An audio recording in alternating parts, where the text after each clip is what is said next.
14.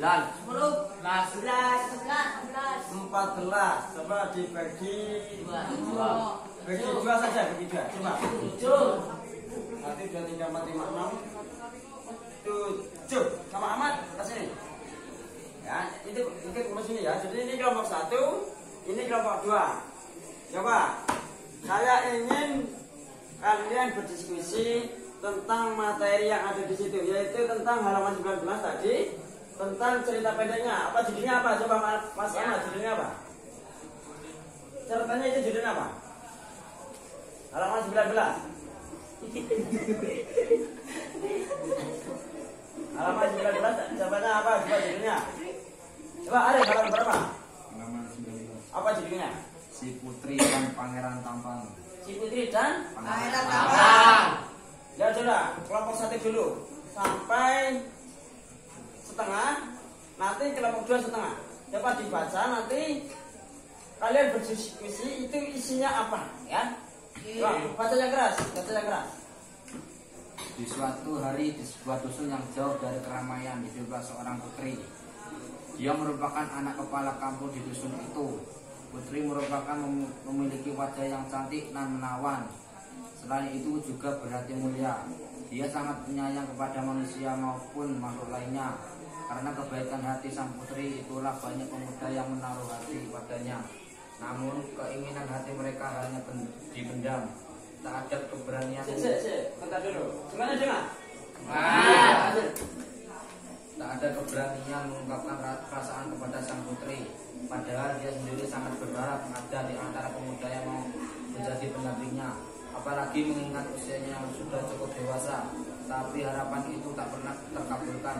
Namun setiap saat sang putri tidak lupa berdoa kepada Yang Maha Kuasa agar segera dipertemukan dengan jodohnya.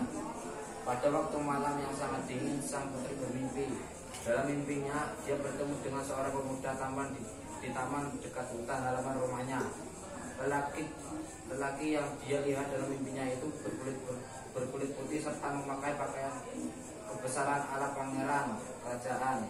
Tidak ada kata sedikit pun. Baru saja pemuda itu akan mengulurkan tangan untuk berkenalan dengan putri. Tiba-tiba angin bertiup kencang dan menerbangkan masuk ke dalam hutan.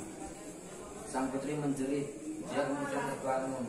Diingatnya kembali mimpinya yang barusan dialaminya. Pangeran tampan, desisnya dalam hati. Dia berencana akan mencari pangeran itu dalam hutan besok pagi. Namun muncul kembali kekhawatiran dalam dirinya. Pangeran tampan diserap masuk ke dalam hutan. Sementara hutan itu adalah hutan larangan. Cukup. Coba diskusikan siapa saja pelaku yang ada di dalam cerita tersebut. Ya. Terus membaca. Siapa yang membaca? Ayo. Siapa yang membaca dari kelompok 2? Ya.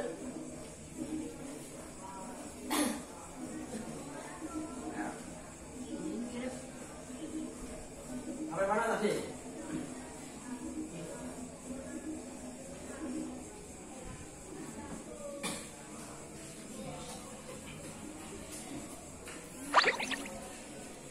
Diskusikan ya siapa saja pelakunya dan itu ceritanya apa?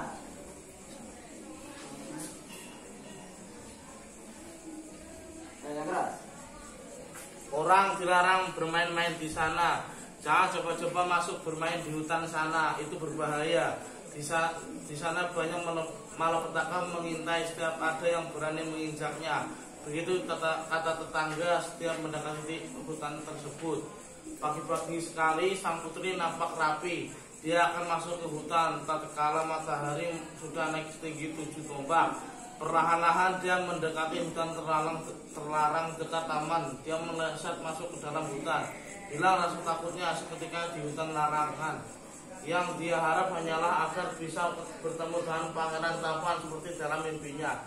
Nampak olehnya pohon-pohon tumbuh meninggi, batangnya besar-besar. Kelihatannya memang seram, tapi dia tidak ada keanehan di hutan ini. Malah suasana sejuk dan nyaman terasa. Dari jauh sayup-sayup kedengaran suara berbalik pohon yang sangat besar. Segera dia mendekati pohon besar itu. Dia melihat sebuah lubang besar dalam batang pohon itu. Sebuah kelinci putih yang lucu. Sang putri menjulurkan tangan dan menangkapnya. Kelinci diam dan menurut. Kelinci yang manis, kasihan kau hidup sendiri. Kenapa kau di sini? Kau malah aku ketemu denganmu.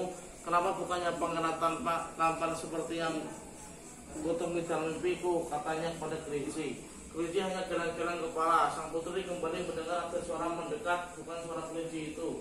Dia melihat jauh ke depan. Seekor serigala dan mata menyala buas mendekati sang putri. Sang putri panik.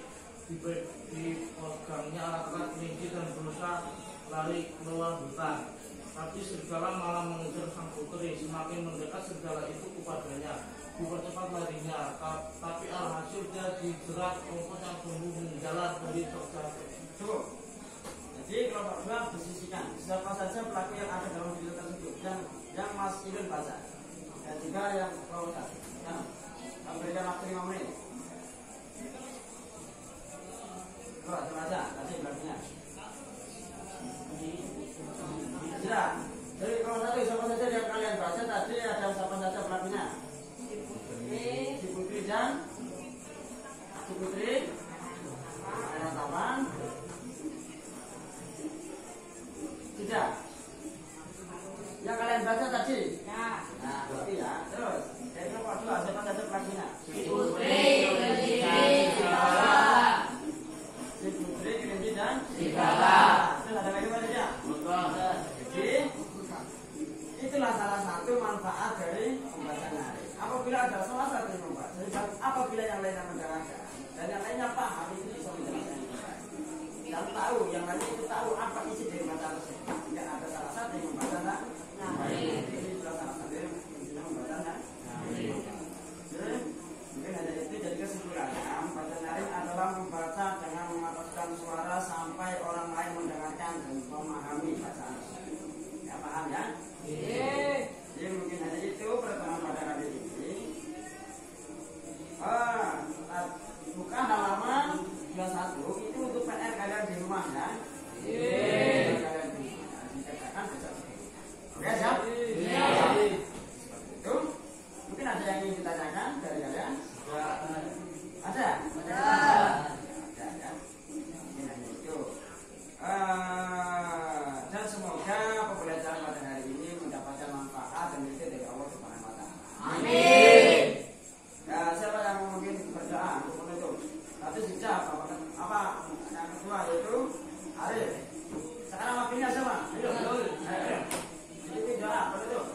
Mari kawan-kawan untuk mengakhiri pelajaran kali ini kita membaca doa bersama-sama. Bismillahirrahmanirrahim. Subhanakallahumma wa bihamdik asyhadu an la ilaha illa anta astaghfiruka wa atubu ilaik. Subhanakallahumma wa bihamdik asyhadu an la ilaha illa anta astaghfiruka wa atubu ilaik. Subhanakallahumma wa bihamdik asyhadu an la ilaha illa anta astaghfiruka wa atubu ilaik. Walhamdulillahirabbil alamin. Saya bawa harap kalian di rumah sering-sering membaca. Ya, sering-sering membaca karena membaca adalah jendela ilmu. Barang siapa yang membaca, sering membaca buku apa? Anak itu akan mendapatkan ilmu yang lebih banyak. Baik lebih banyak. Jadi sering-sering